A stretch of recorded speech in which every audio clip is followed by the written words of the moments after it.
Што се случува со нашите деца во училиштата? Ова прашање се наметна по инцидентот кој завчера се случи во основното училиште во населбата Аеродром. Вечер попладне во отворено студио на оваа тема ги поканивме јас и мојот колега Ацо Каврамов ги поканивме заменикот министер за образование Петар Атанасовски, Драги Змијанац кој е на чело на невладината Меѓаши која се грижи за правата на децата, а за време на оваа дебата ќе имаме една интервенција од колешката Кристина Атовска која ќе разговара со директорката на основното училиште Гоце Делчев во Центар за тоа што се случува со децата во основното училиште. Па за почеток да побараме првичен коментар за овој конкретен инцидент. Веројатно сте запознати со инцидентот. Социјалните мрежи бројат, медиумите исто го регистрира. Драстичен е, сигурно не е единствен и претходно имало, но ово е сепак драстичен. Еве да почнеме со заменик министерот Атанасов. Вие пративте инспекција во училиштето. Вчера имавме и соопштение, имаше и инспекција, просветниот инспекторат испрати свој човек, направен е увид, го чекаме извештајот. Настанот предизвика големо внимание со право. Неколку деца се замешани во еден настан кој за жал пред малку видов и како се врти снимката на социјалните мрежи. Настан кој треба да ни покаже дека и превентивата е исто така дел од нашата работа како образование, како училишта, но и кога ќе се случи ваков настан, треба да се отиде до крај, да се види што се случило, чија е одговорноста, кај се пропустите, дали нешто не е доработено, дали е нешто вон редовно, и треба до крај да се одат со извештаите, да се види одговорноста која да си ги преземе училиштето своите мерки. И родителите треба да се контроверзни толкувања околу тоа дали тоа децата сами го правеле, па не го правеле, па доброволно го правеле и така натаму. Дали тоа може да биде алиби за една ваква брутална сцена во училиштето? Родителите секако се дел и од животот и од училиштето. За жал, родителите некако излега од училиштето со години наназад. За среќа, вакви инциденти се ретки, мораме да кажеме дека многу ретки, но треба да ги преземаме сите мерки да не се повторуваат. Родителите мора заедно со своите деца да го одат овој степен образование. Се работи во случајов за деца од 14 годишна возраст, воопшто тоа не е мала возраст. Многу проекти се спроведува по училиштата за безбедни училишта, за превентива, толеранција, но сепак некој ваков настан ќе ни изненади и мораме да го искористиме за да работиме да не се случуваат вакви други настани. Змијанац? И дали е ова првише коментар за овој настан, да продолжиме да шириме приказната. Можам да кажам делуно дека се согласувам, баш напротив се зачестуваат вакви случаеви, што од неготино па пред известно време исто тепачкаме ги ученички. Па сега овој последен настан говори за тоа дека агресијата, она што се случува во општествениот контекст пошироко, се рефлектира и кај децата. Се рефлектира кај децата и дека не можеме да ја префрламе одговорноста те кај родителите, те кај училиштето. Не, има и кај родителите вина. Не, зборам не само кај едната страна, има многу тука може да се почне од локалната самоуправа, кого назначува во структурите на воспитно-образовниот систем, затоа што образованието не е, училиштето не е само образование, туку и воспитување. Таму треба да бидат квалитетни едуцирани стручни кадри, кадри кои ќе работат со децата и ќе имат емпатија, сака да работат со децата и затоа ќе бидат соодветно наградени. Тука сноси одговорност и локалната самоуправа, тука сноси одговорност директно раководството, директорот, начело како раководител, педагошко-психолошката служба, таму кај што има и социјални работници, секако МОН и просветните инспектори и граѓанските организации и медиумите. Значи ова е еден, би рекол, општествен проблем кој се рефлектира директно и оно што го гледаме ние кај децата, како да се случува во секојдневието и тие само ни се слика и прилика што всушност за што треба да работиме. Дали да работиме за само превенција, дали неформално образование, дали во образовниот процес Бирото за развој на образование ќе направи такви програми каде што навистина ќе се работи, зашто на децата им треба прво родителите се очекуваат од жилиштето покрај образование и воспитание да бидат безбедни, да бидат сигурни, да не ги враќаат осакатени или повредени или малтретирани. Дали ова е сега повод, дали на пример имавме еден случај минатата година во Неготино. Исто една брутална сцена која видовме по социјалните мрежи кога буквално се претепува едно девојче. Дали имаше санкции, одговорност, што се случи, кој е исходот од таа цела приказка? Има ли лекции кои се излекуваат од овие ситуации? Во случајот што предмалку го спомнавте, имаше санкции, беа преземени мерки од инспекторатот, има низана мерки кои може училиштето да ги преземе, но секако освен санкциите важно е и кои се лекциите. Во новите закони, во новите прописи, во законот за децентрализација, во општинските надлежности, училишниот одбор има огромна улога и функција. И во изборот на директори, во како се одвива секојдневната настава, но и во тоа што му е потребно уште нешто на училиштето, на децата.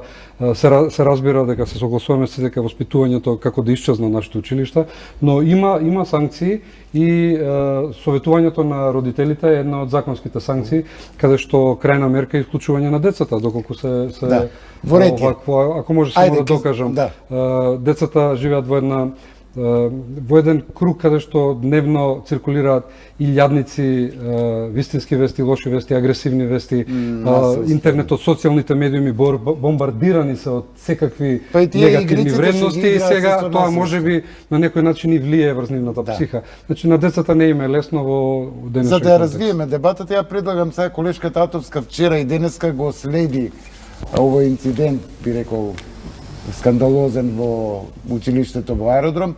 Предлагам да го погледнеме тоа што таа го регистрираше со камерата.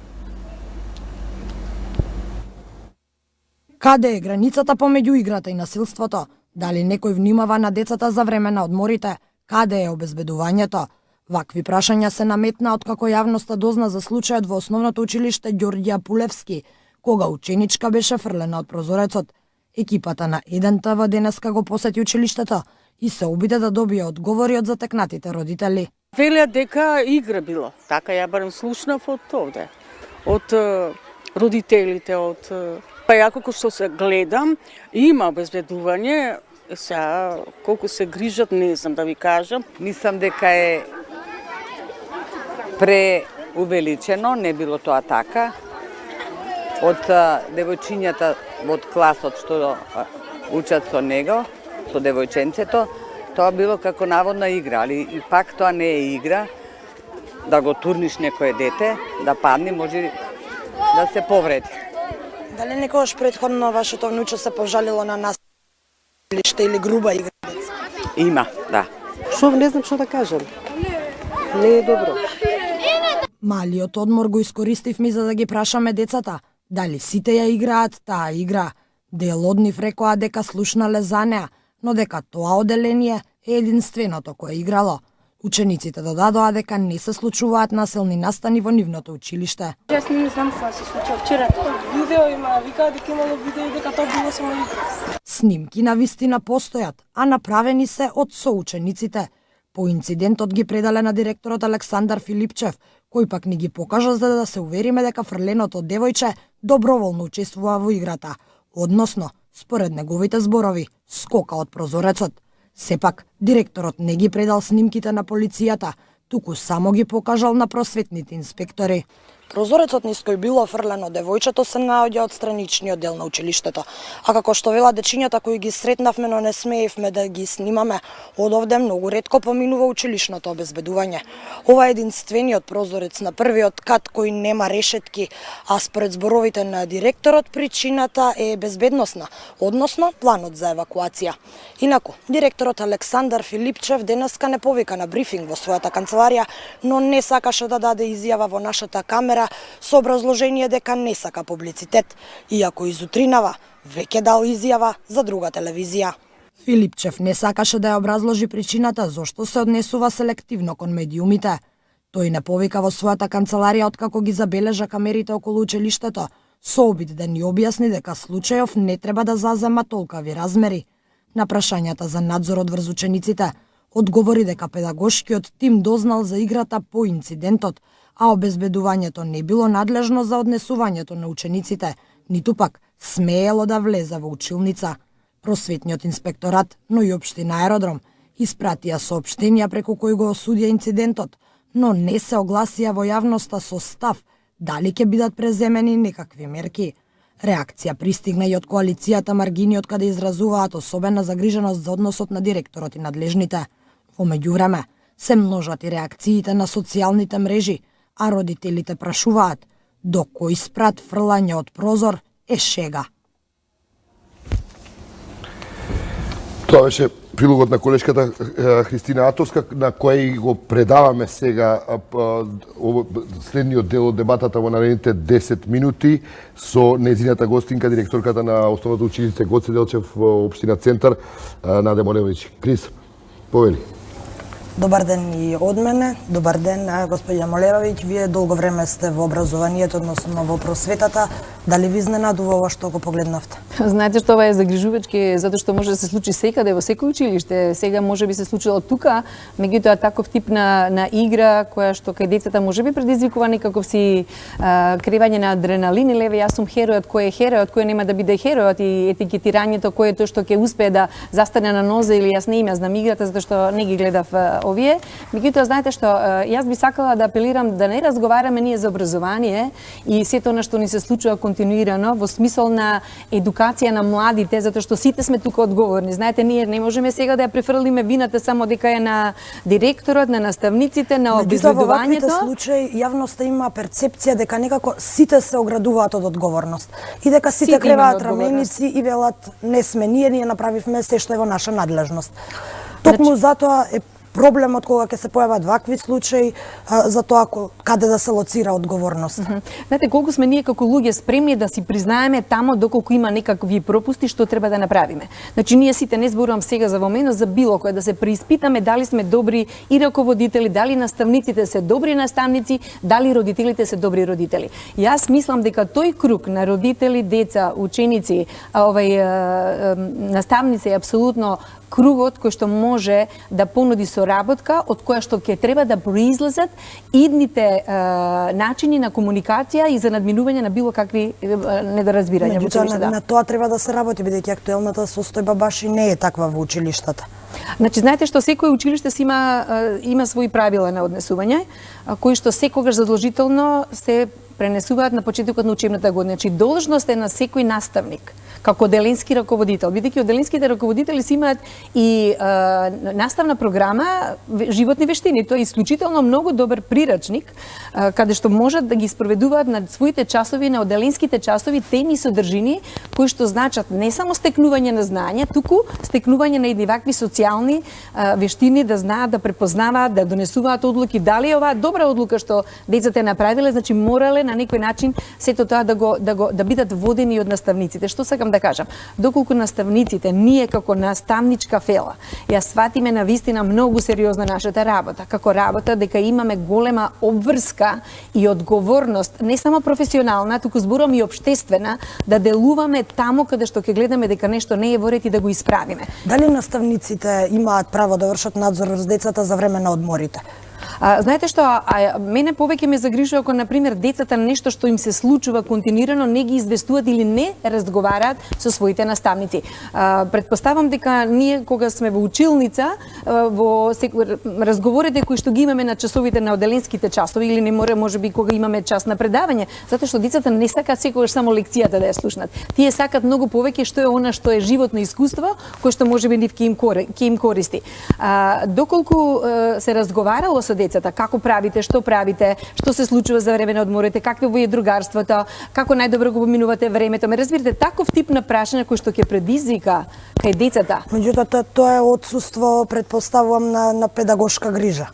од страна на училиштата. Па, знаете како не би рекла сега дека отсуства на педагошка грижа, не знам како тие таму работат Кој е како колеги. одговорен за децата за време на одморите? Во оние сме периоди одговорни. кога не... Апсолутно Бидејќи сме... во прилогот слушнавме, како што кажа директорот Филипчев денеска, обезбедувањето не смее да влезе во училница, а неговата надлежност е да го брани објектот и учениците од надворешна физичка сила. Да. Знаете, ние како наставници во рамките на своите редовни задачи и задолжени го има дежурството. Дежурството е исклучително важно како дел од своето работно време, кој што наставниците го поминуваат на училиште, што значи секогаш за време на одморите, помеѓу одморите, значи задолжително се поминува и се надгледуваат, има наставник кој што е дежурен во коридорите, секој си ги познава своите делини, ме разбирате? Ако некој забележи дека негде има каде што треба повеќе. Како ќе го оцените однесувањето на актуелниот директор? Може би малку неблагодарно прашање, меѓутоа ќе го преформулирам. Што би направиле вие да сте на негово место?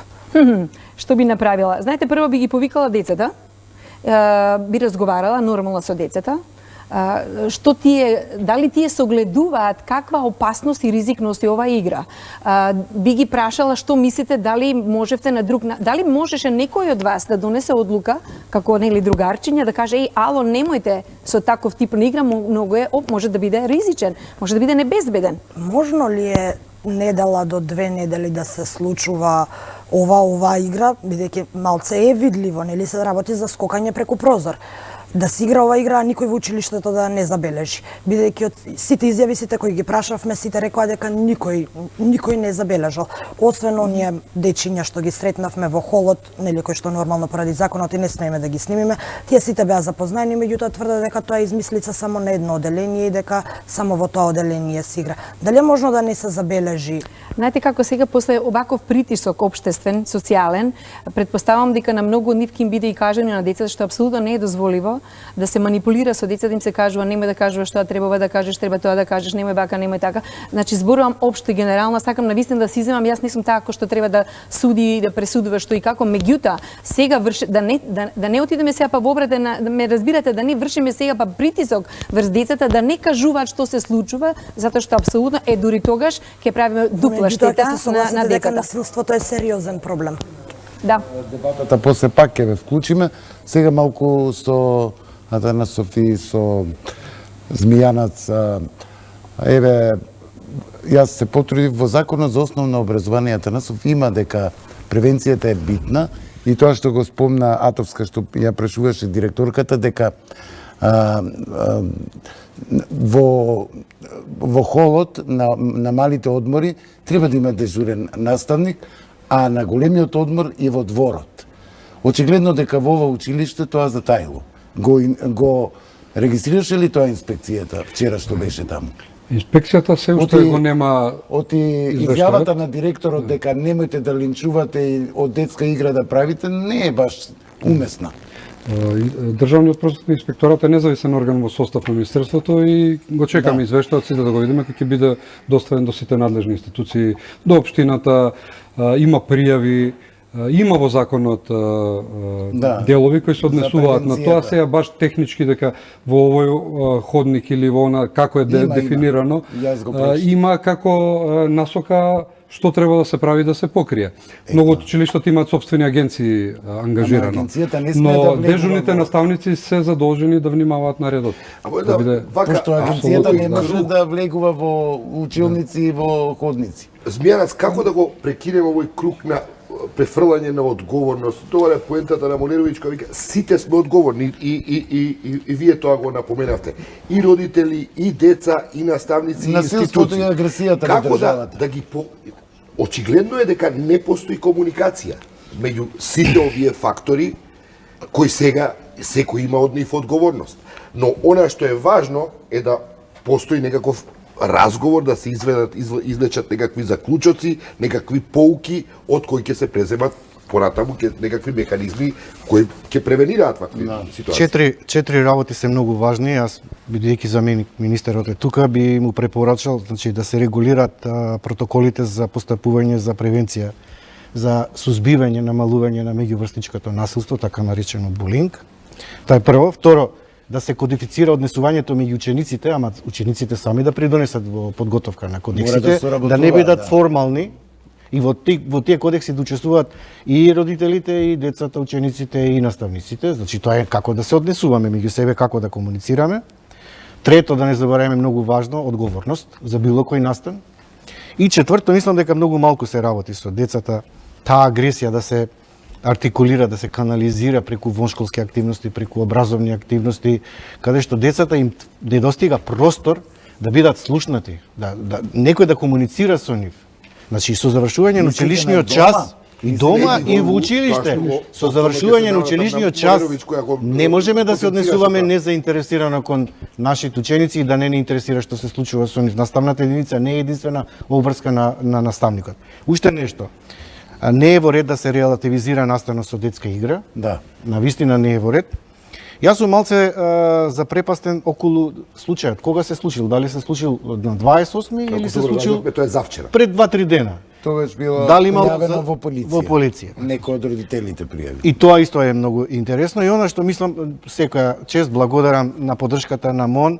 Ние стартувавме со кампања булинг меѓуврсничко насилство не во моето Тоа е друга училиште. тема, ќе се навратиме. Само сакам дозволете. да се сензибилизираат. Дозволете, знам за што зборувате.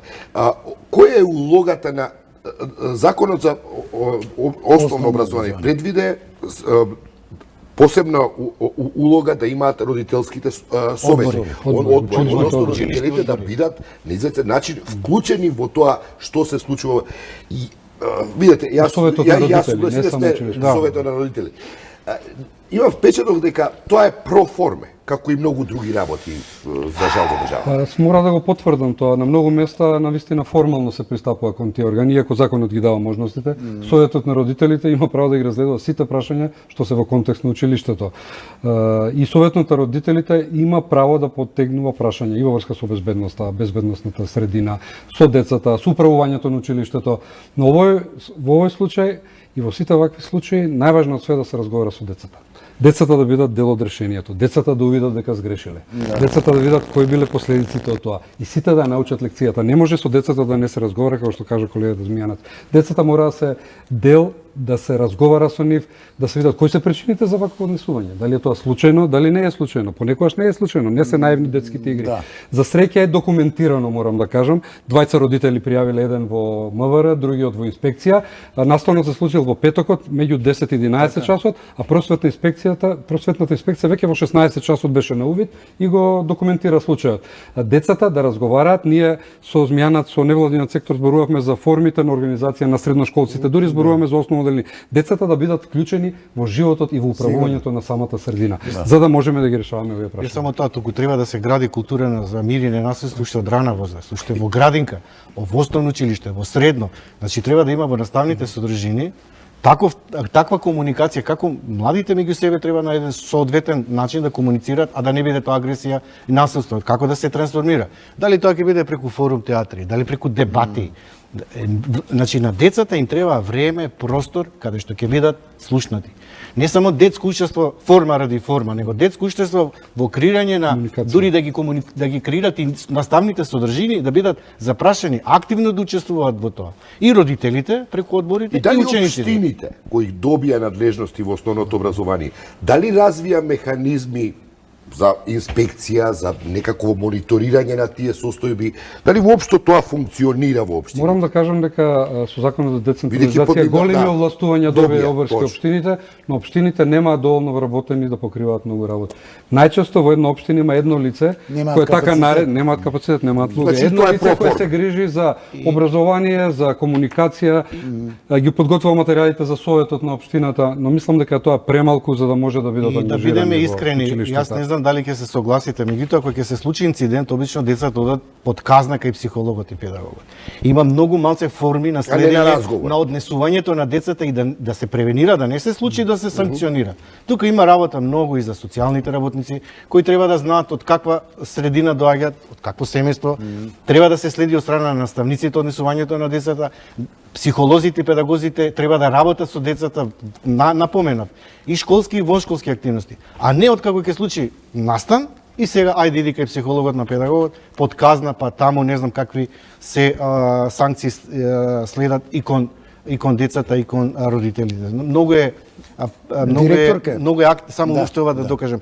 Многу бара бара вклучување на повеќе актери во ова, за да може одговорност да превземат и родителите, и локалната самоуправа, и директорот, и психолошко-педагошки служби, но морам да кажам и граѓански сектор и медиуми, затоа што и ние сме дел од процесот во продуцирање или во превенирање на можни Забележуваме агресии, една тенденција да се прикриваат ваквите работи. Директорот би бил најсреќен, например, ако мене и тоа Токму тоа сакам да ја прашам директорката на микро, бидејќи таа има искуство директорка, како е во вашето училиште, претпоставувам искрена сте, Да. и насилство, агресија, ова што го говорат Атанасов, заменик министерот и Змијанац, дека општините немаат капацитет да соработуваат, да го мониторираат тоа што се случува по училиштата. Како е кај вас? Знаете, Така ние и во секако... другите училишта, предпоставам, но вашето искуство ме интересира. Јас навистина зборувам онака како што е во стварност. Значи, ние како училиште навистина ги слушаме децата, затоа што гледаме дека децата не ги слушаат. Никој не ги слуша децата. Кај нас ученичката заедница постои веќе 4 години интензивно, во кој што тие ја креираат политиката, што е она за што сакаат да дискутираат.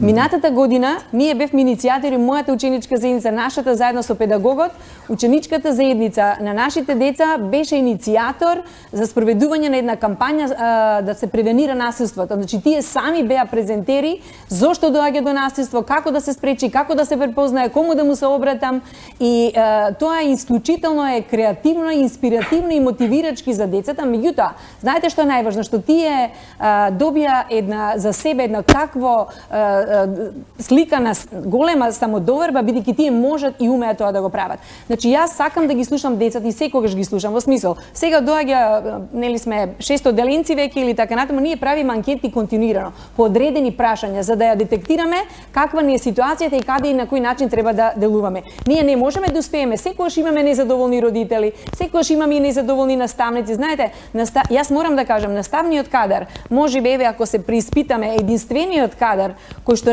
не само во Македонија, сегдека е на најголем удар и социјален притисок од сите аспекти, од родители, од институции, затоа што навистина одговорноста е голема. Ние тоа го разбираме само како грижа да бидеме многу подобри од она што сме. Ама се додека ја немаме личната совест, она професионална, јас сум наставник и треба да ги допрам животите на моите ученици, како ќе направам денеска наместо да разговарам, да ги поттикнувам да зборуваат, а не да кријат. Ме разбирате, кај нас е токму тоа проблемот. Ние сакаме децата да не зборуваат, наставниците да си го сокријат, родителите ако нешто да не кажуваат, и кога имате вие една таква енергија на тајност, никој да не дознае, една малограѓанско однесување, наше обштествено, затоа нас ова вака не се случува. Професор, ќе да ме прашам, доколку се случеше ова во вашето училиште, дали вие ќе излезевте, ќе дојдевте во оваа програма? Апсолутно да, зошто да не? Не, прашувам, ние сме медиумски, затоа што ние секако сме медиумски многу во смисла, нели, еве родители има незадоволни, дали може да зборам јавно, еве сега ќе го кажам за кој пример, дали би ми дозволиле? Значи, согласно законот на труд и социјала, јас го поздравувам одлуката да се укинат домовите каде што се децата без родители сместени, и сега нели сите деца се лоцирани во дом семејство, во зависно нели во низ градот Скопје.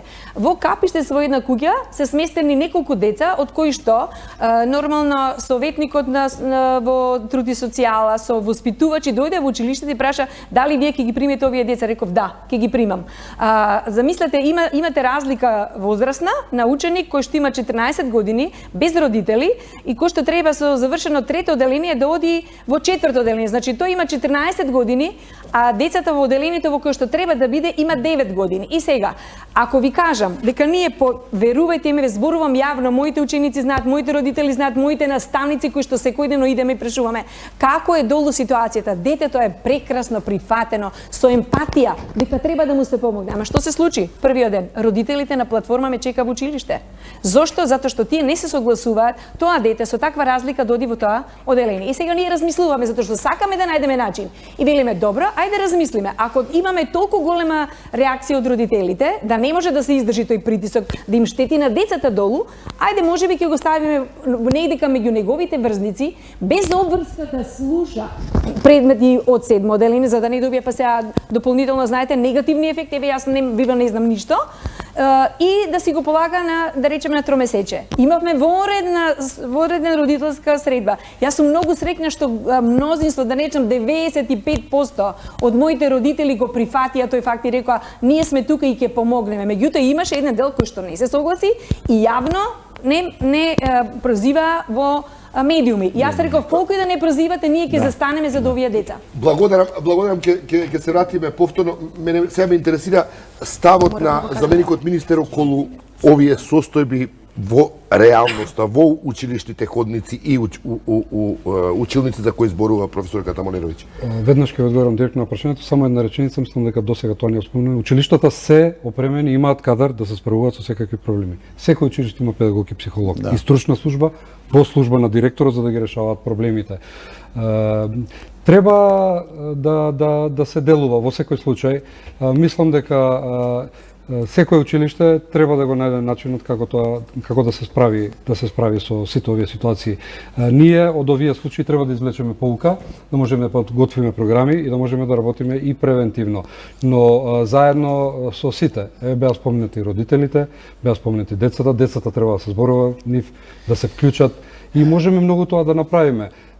Што е советот ова? Да ги превенираме пред се овие состојби, затоа што агресијата што постои во општеството, негативните вредности, сето она што се случува надвор имаат влијание врз децата. Можеби не токму врз овој пример, но инклузивното образование е тренд на секаде во светот. Сите педагози кажуваат дека мора да има инклузивно образование каде што сите, и најнадарените, и просечните, и оние деца на кои има посебна потреба, кои што се со попреченост, мора да бидат вклучени заедно со другите деца, само така здраво се расте. И тоа се препораките. Сите стално зборуваме за овие убави работи кои би требало да бидат.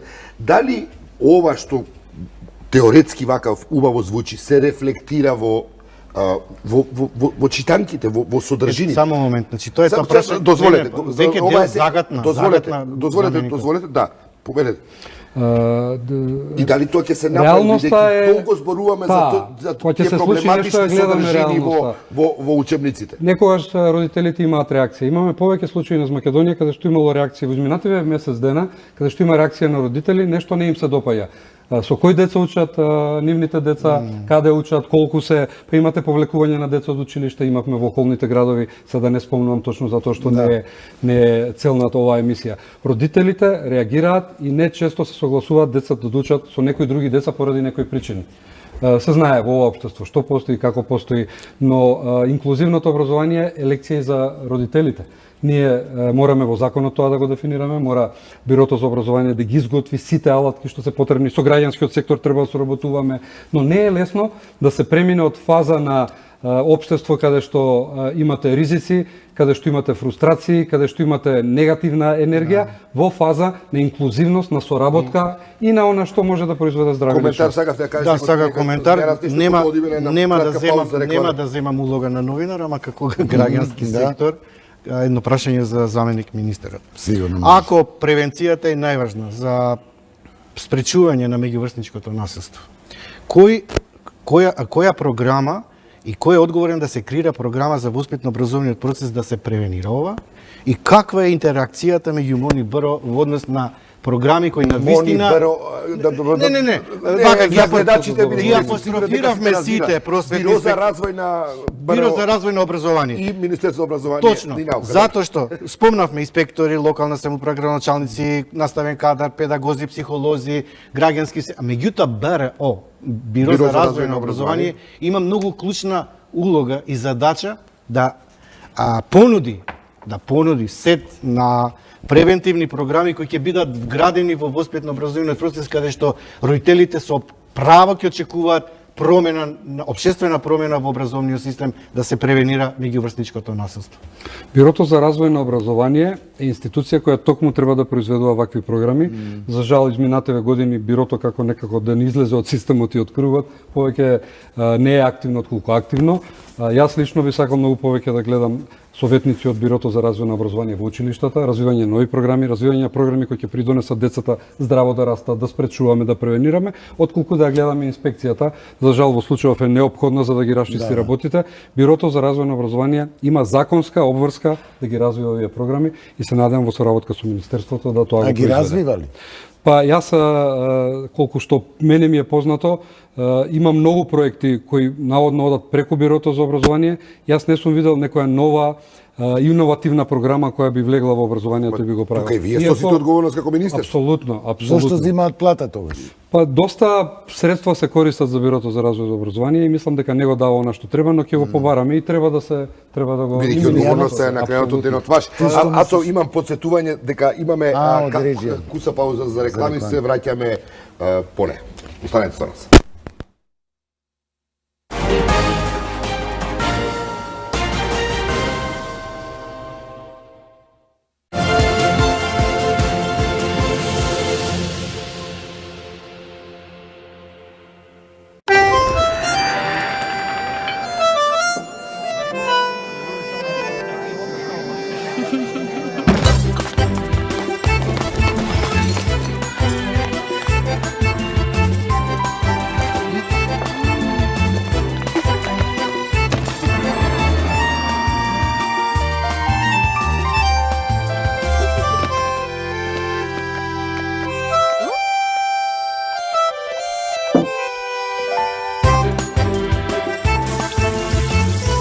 Неурчиња на љубовта. Пелистерка. Метрополис, број 1 радиомрежа. Гледајте УЕФА Лига на шампиони, само со Магента 1.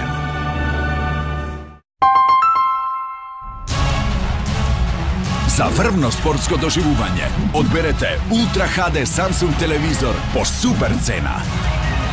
Здраво, драги гледачи! Јас сум само една од добрите бактерии во Диа-100 пробио. Соодветен при патувања, употреба на антибиотици, при диареја и надуеност. Диа-100 пробио за вашите стомачни тегоби од алкалоид. Пред употреба внимателно да се прочита упатството за индикациите, ризикот од употребата и за несаканите дејства на граничниот производ, консултирајте се со вашиот лекар или со фармацевт.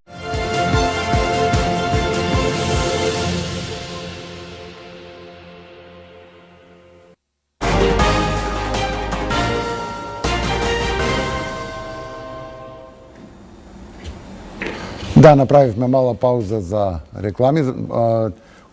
Тука застанавме кај Бирото за развој на образование. Заменик министерот кажа дека и тој не е задоволен од иновативноста нивна. Змијанац, вие го потегнавте тоа за Бирото за развој на образование. Јас го потегнав затоа што сметав дека навистина голема сума на буџетски средства од граѓаните, ние сите граѓани кои ги праќаме нашите деца во училиште, очекуваме квалитетни програми.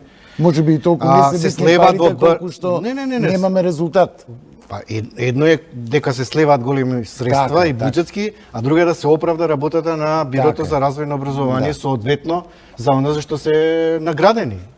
Значи, сите, нема родител кој не очекува во училиште кој ќе го прати дето да добие квалитетно образование, квалитетно воспитување, да добие безбедност и да добие активности каде што детето ќе биде спремно за... Не само тоа, прашањето е дали децата ги учиме на тие вредности, толеранција, компромис, ненасилство, солидарност, она што го нарекуваме некој пакет на цивилизацијски вредности. Ворија неве го вредносниот систем. Еве го запишано. Чекам само време. Значи вредносниот систем, колку посветуваме ние на вредносниот систем во воспитно образование?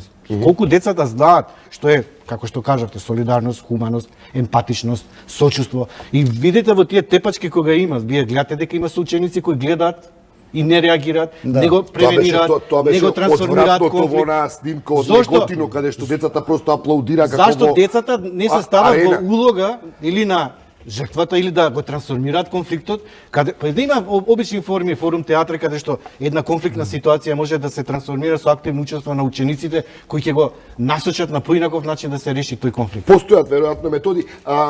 Крис имаше прашање, ми се чини, за заменикот министер, а може би и реакција од професорката Молеровиќ. Кратко, ви префрламе вас, а потоа се враќаме да ја привршиме дебатата. Крис, повели. Така, ако може одовде да поставиме едно прашање на тој дел од студиото, бидејќи спомнавте дека бирото не си ја работи својата работа, не си ја врши функцијата, а огромни пари се даваат таму, додека надлежноста на општините е ограничена поради малите капацитети, ако добро ве разбрав пред малку, што е со инспекторатот? Господине Атанасов, дали сметате дека инспекторатот си ја врши работата? Тука би сакала и да нагласам еден случај. Од блиското минато се работи за друго основно училиште за Владо Тасевски, каде што имаше низа скандали. Неколку наставници излегоа пред нашата камера да зборуваат. Меѓутоа, исходот од инспекторатот е дека тоа е интерен проблем и треба сами да си го решат. Меѓу другото, обвинувањата се дека директорката на училиштето нападнала вербално и физички друга наставничка пред децата. Дали инспекторатот си ја врши добро работата, дали сте направиле, дали ќе правите ревизија на вработените во ова тело? Да, Министерството за образование има надлежност во однос на политиките и пред се законодавството во врска со просветната инспекција. Просветната инспекција е независен орган во состав на Министерството и во сегашната поставеност има многу комплексна задача. Има големи ангажмани и програми како што се интегрална евалуација, редовен увид, вонреден увид, контролни работи, инциденти и мислам дека успеваат да покријат, иако не и таму има непополнети места. Нивниот ангажман на цела територија, основно, средно, високо образование, се трудат и мислам дека секој нивен извештај е на увид на јавноста и може да се оцени кој инспектор како работи. Тука ќе ве побијам, не е на увид на јавноста, иако ние го баравме, еве конкретно за Владо Тасевски, неколку пати го баравме извештајот, никогаш не го добивме. Откако ќе се направат извештаите, мора да се направат достапни, да има увид јавноста во нив, затоа што сите ние плаќаме за тоа. Благодарам. За оваа интервенција и да привршуваме, пред малку ве прекинав околу темата за булингот, кој е еден исклучително агресивен феномен кој и не е само кај нас тренд, тоа е тренд светски. Светски, но во светот се дискутира и се превенира. За жал кај нас многу малку се зборува. Ние само се згрозуваме кога ќе видиме физичка тепачка. Не знаеме и не сме толку сочувствителни кога имаме вербална и психичка тортура, кога има погрдни зборови, тие погрдни зборови изразени во еден обид да се направи понижување на една детска личност, може дури да доведе до ситуација суицидна, поболна од физичка повреда. Затоа мора да се збори во училиштата, еве апел до Министерството за образование и наука, да се збори за сајбербулингот. Децата денеска се присутни на смарт телефони, има компрометирачки содржини каде што личноста се девалвира во јавност и тоа е многу битно за адолесцентната фаза да се внимава на тоа. Имаме зборови кои ние ги препознаваме како погрдни и болат. Имаме физички насилства кои најчесто преминуваат од вербално и психичко во физичко насилство. Значи има многу работа. Уште еднаш ќе кажам, благодарам за поддршката што ни дадоа да 21 септември Меѓународниот ден на мирот ја стартуваме кампањата. Иако морам да кажам, бев лично револтиран што на тој ден немаше медиумска покриеност во однос на нашиот прес, бидејќи беа обседнати со референдумот. Меѓутоа, ние стартувавме со кампањата дека булингот, така наречено меѓуврсничко насилство, не во моето училиште, не во училишниот двор, имате организирани тепачки кои се снимаат надвор од училишниот двор и сето тоа значи мора да се следи од сите овие фактори кои ги кажавме и за тоа да се говори во училиштето како децата гледаат на тоа и како они можат активно да го пренасочат во една конструктивна комуникација. Во училиштето, сега не би сакал да персонализирам, кај што учат моите деца, видлива е кампањата за булингот. Кампања, имате пароли и така натаму, но булингот е присутен. Кампањата е едно и убавите зборови. Што е акцијата која треба да се прави? Повторно се враќам, веројатно треба да се разговара со децата. Каже Петар, јас само ќе кажам, зборовите треба да ги препознаеме кој болат. Значи ние кој ќе кажеш некој кретен, ненормален или не знам како. Сето тоа не го препознаваме тоа како насилство, како вербално насилство, како вербална агресија. Вие видите во самата кампања изразен ученик кој му прави агресија вербална изразено на ступаните со еден куп зборови. Дали си ја покриваме совеста со тоа што кампања ќе стартуваме и еве сме кажале и тука завршува се. Мојот впечаток е таков. Кампањата е резултат на состојбата во државата. Значи давање акцент дека за тоа треба во кампањата ќе заврши, таа нема да трае. Затоа прашувам, кои се конкретните активности за да Министерството за образование, БРО треба да креира програми, треба да се активира цела образовна воспитание сектор. Значи секако треба да има програми со кои ќе се санираат последиците, ќе има превентива. Суптилни се тие односи меѓу децата. Јас морам да кажам овде да споменеме улогата на наставникот. Со години наназад опадна тој некој општествен престиж да се биде наставник, професор. Се дојдоа други вредности и родителите и онаа трка за опстанок, за семеен буџет стана поважна. Ние на наставниците им даваме сложена задача, но треба да ги поддржиме во нивната работа со децата. Децата треба повеќе да се работи со нив и начинот на кој учиме со децата треба да го смениме малку посовремен. Дали како министерство да јакнеме кај ни вредностите, она што го кажа. Дали ги слушате училиштата, имаме потреба од ова, или препуштате тоа на општините? Зборувам сега за основните училишта. Ваша надлежност е, бркајте работа, што можете таму покрите, тоа е тоа. Како министерство поделени се одговорностите, но одговорноста ја имаме сите. Иако Министерството за образование ги ја финансира дејноста и по општините ги дава парите, имаме одговорност што треба повеќе плюс да се направи за да се санираат повредите. Бирото за развој, Министерството мора да изнесат. Не дека немало теми, не дека не се зборело за девијантните појави, но сето тоа некако можеби е претрчано, ќе се вратиме на лекциите, ако треба. Но со децата мора да се работи. Децата мора самите да ги увидат своите односи, своите грешки. Знаете, има деца кои се занемарени, има деца кои се запоставени, има деца кои премокно се чувствуваат можеби, има деца на кои им фали самодоверба. Секое дете е свој свет. Такви се и современите методи. Секое дете треба да го развиете согласно неговите капацитети. Треба повеќе да работиме, тоа е основната лекција. Ацо, мислам дека за крај добро да се префрлиме уште еднаш, да дадеме на Крис можност да поразговара со професорката Молеровиќ. Околу Крис не е лошо да каже професорката околу булингот како феномен и таа психичка тортура во која мера се присутни на теренот, еве на пример во училиштето во која е таа директорка. Навистина тоа е, ако правите, како што ви кажав, ние правиме постојано анкети да видиме како децата колку се чувствуваат безбедно, кои наставници ги сослушуваат, како ги надминуваат проблемите, кому му се обраќаат. Мислам, тоа се видови на прашања кои што ние најчесто ги поставуваме и има навистина моменти каде што треба да се загрижиме, ние се загрижуваме и работиме на тоа во смисол на преку ученичките заедници ги поттикнуваме тие да бидат иницијатори, да имаат таа улога на одговорност, на креирање на училишен живот, да поттикнуваат прашања кои што се. Сериозна е бројката, зборувам и онака генерално, имате вие деца кои што не доаѓаат на училиште само заради тоа што не се чувствуваат безбедно или не се чувствуваат пријатно, затоа што некој ги навредил, ги повредил, континуирано тоа го прави. И сега доколку ние реагираме во смисол на опомени, па повикуваме родители, па знаете тогаш веќе доаѓа улогата на родителот во смисол, ние имавме така минатата година, сега не би било пристано да споменувам имиња. Меѓутоа, знаете што имавме еден таков инцидент на кој што јас исто и педагогот викаме, чекајте бе, како е ова, не е нормално да се прави. И се доаѓаат родителите кои што зборуваат пред своите деца, кога ние ги повикуваме, знаете што, ние сметаме дека така и така на само, ама потоа тие доаѓаат со своите деци, пред своите деца велат вака.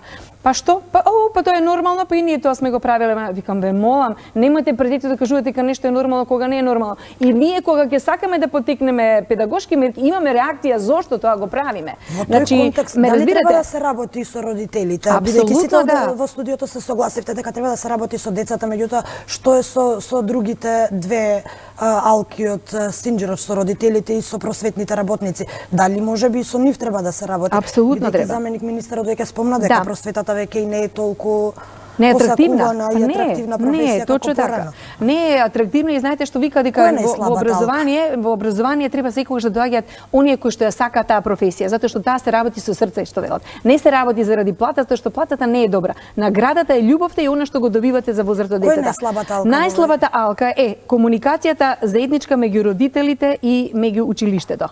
Значи, која што треба да се работи. Меѓутоа мислам дека приоритетно какви деца ни доаѓаат зависи од дома. Ние не можеме училиштето да превоспитаме некој ако дома родителот комуницира на висок тон, употребува погрдни зборови или не дај Боже физички го казнува. На таков начин во училиште ви се враќа истовремено такво агресивно дете кое што потоа тероризира други деца. Ние како училиште сме зборувале на таквите деца им треба помош. Ние секогаш сме зборувале. Јас и на моите наставници ги едуцирам преку секојдневно во смисол на наставнички совети, сега да не зборам дека ја тоа тако го правам, меѓутоа слободно може да дојдете да прашате, каде што постојано се обрнува внимание токму на што го кажа господинот министер, дека секој дете си е свет за себе. Ја викам наставници, имате во делението 30 светови. Значи секој родител своето дете го гледа како собствен свет, меѓутоа таму има 30 различни светови. Вие каде го гледате решението на овој проблем? Едукација.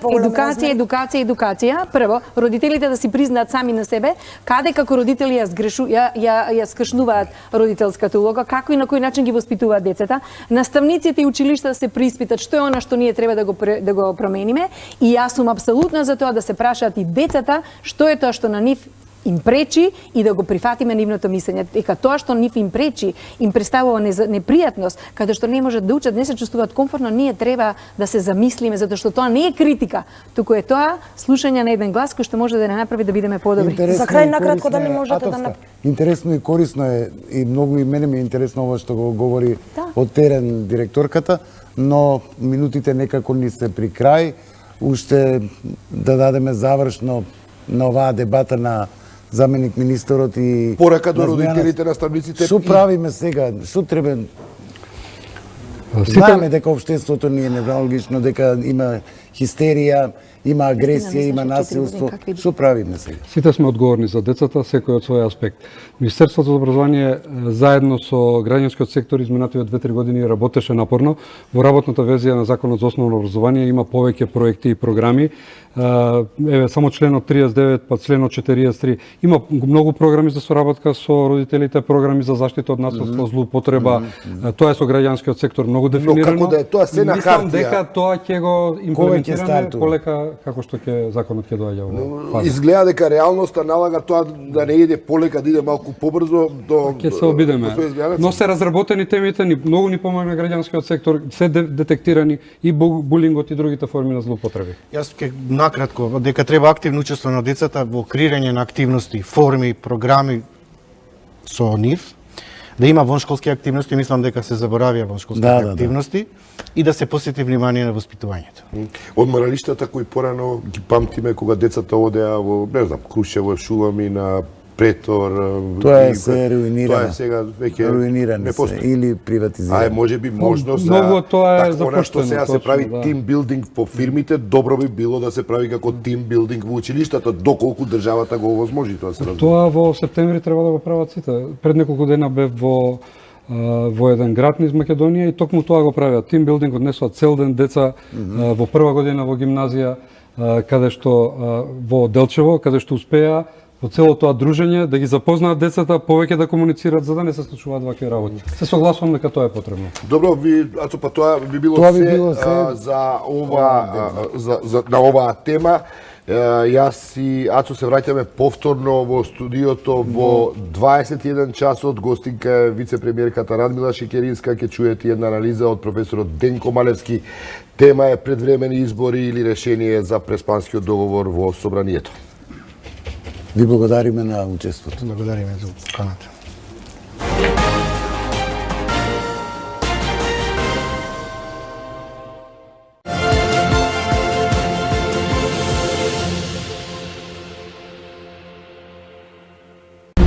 Сите информации и факти што досега беа скриени, се она што другите го премолчуваа или не беа доволно храбри да го истражат. Бегство од правда, злоупотреба на моќ, судски лавиринти, криминал и нерешени убиства.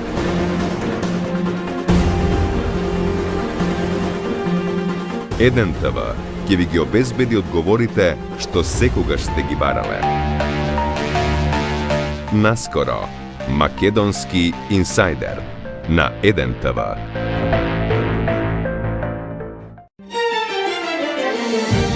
Вечерва. 20 часот и 30 минути.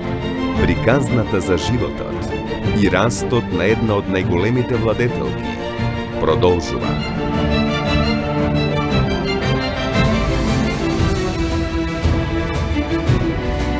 Не пропуштајте ги првите епизоди и следете го патот до нејзината револуција.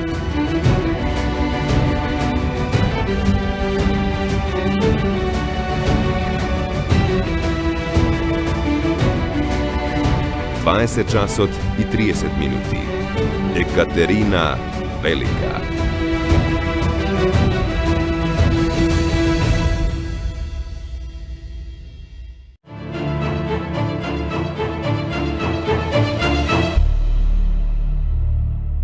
Едно мало градче е нападнато од психички растроен човек, кој креира стратегија за неколку убиства.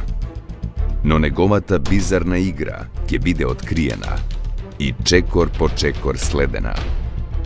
Тој ќе мора да одговори на прашања од минатото, за да влезе во умот на предаторот и да стави крај.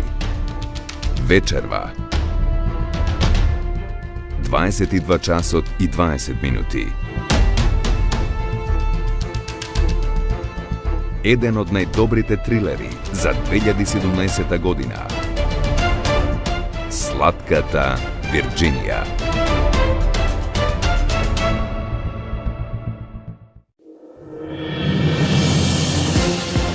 Во новата сезона на 1 ТВ ќе гледате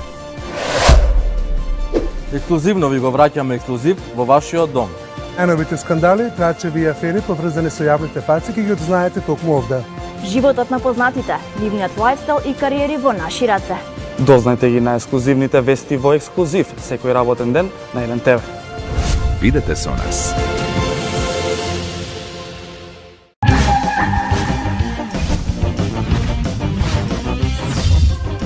Почитувани гледачи, наскоро на 1 ТВ, новото шоу Возење со Вучич. За секој точен одговор доделуваме многу вредни награди. Од стокови награди, бела техника до патувања во странство за двајца. Пријавување на нашиот телефонски број и на нашата Facebook страница. И не заборавајте, од понеделник до петок, секој ден возење со Вучич само на 1 ТВ.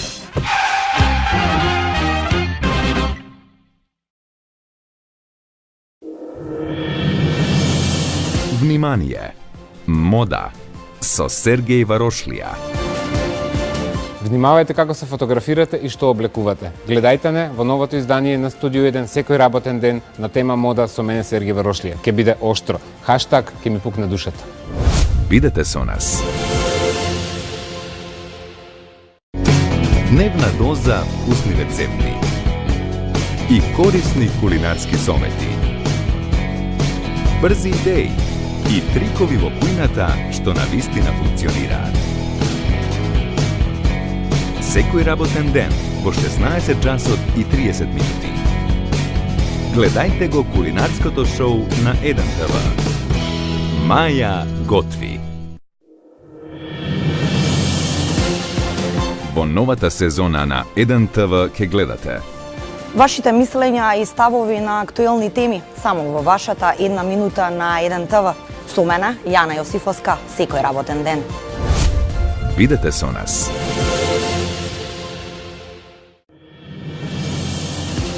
Во информативната редакција на 1 ТВ, наша задача е навреме да стигнеме до вас.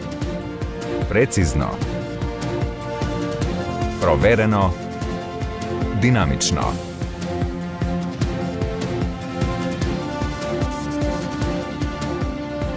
Ова се информативците на 1 ТВ. Работат турбо и професионално, вистинските вести да стасат до вас. Вашиот дневен информатор. 1tv.mk.